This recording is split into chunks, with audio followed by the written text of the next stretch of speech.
You know, what made you come up with that at that particular time? The idea came from my wife. She came to me, she said, Kurtis, you need to do a song about basketball, a rap song about basketball. The song Basketball, 30 years ago, had an impact, and it still has an impact 30 years later. The convergence of basketball and hip-hop culture, sports and the musical culture, it's not just not in America, it's all over the world.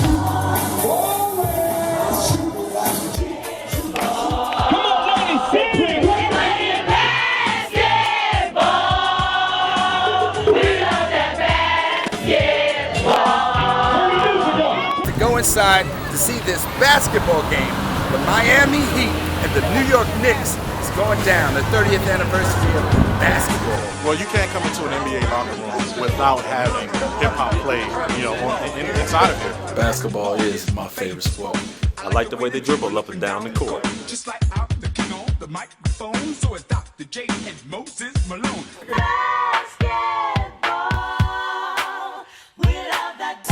Somebody make some noise, Miami!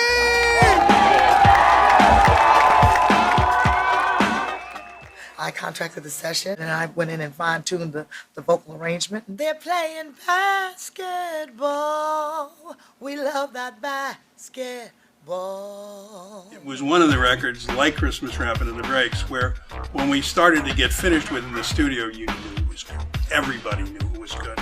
The drumming on this song was a machine. It was one of the early drum programming machines, and I was brought in to do what would now be called making beats. We went out into the floor of Studio B, had a basketball, and had the engineer record the sound of somebody bouncing a basketball. We were trying to get the rhythm of basketball. I mean, that was the whole thing. It's just, what does that feel like? Okay, more than half of the people that I wrote about in that song, maybe 75% of them, are among the 50 greatest basketball players as voted by the NBA.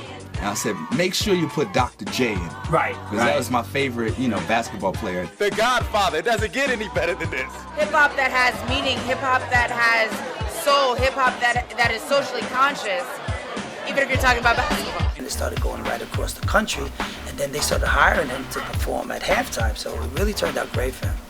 Kids would, they go in the park and act like they're superstars and put that on and make them feel like a superstar. When the video came out, now they want autographs and they're recognizing him. So that was really, very different.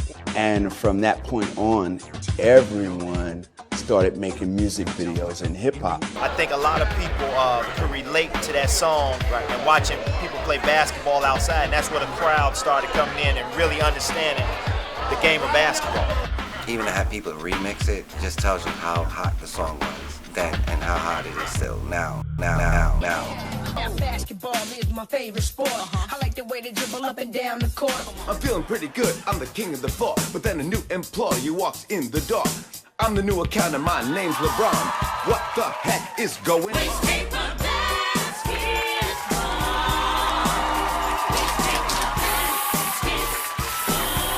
Kurtis Blow. Basketball is my favorite sport. I like the way they dribble up and down the court. Just like today, there are artists that want to be athletes, and there are athletes that want to be artists. It shows the close connection between hip-hop culture and professional sports. It's aspirational. Keep in mind, hip-hop is aspirational. Basketball is the streets. Basketball came from the streets. Hip-hop came from the streets. When you are in the park playing basketball and people are playing music, they're playing hip-hop music. They got the iPod in the locker room and in the weight room, even on the floor before we get into what we're doing. Playing sports, you're in movement, you're in rhythm, it's upbeat, and that's kind of what hip-hop is. You have that rhythm, that bounce. We are here celebrating a monumental occasion for Kurtis Blow. We are the 30th anniversary of his smash hit, Basketball. Russell Simmons used to go study him at the Fever, and then he created his empire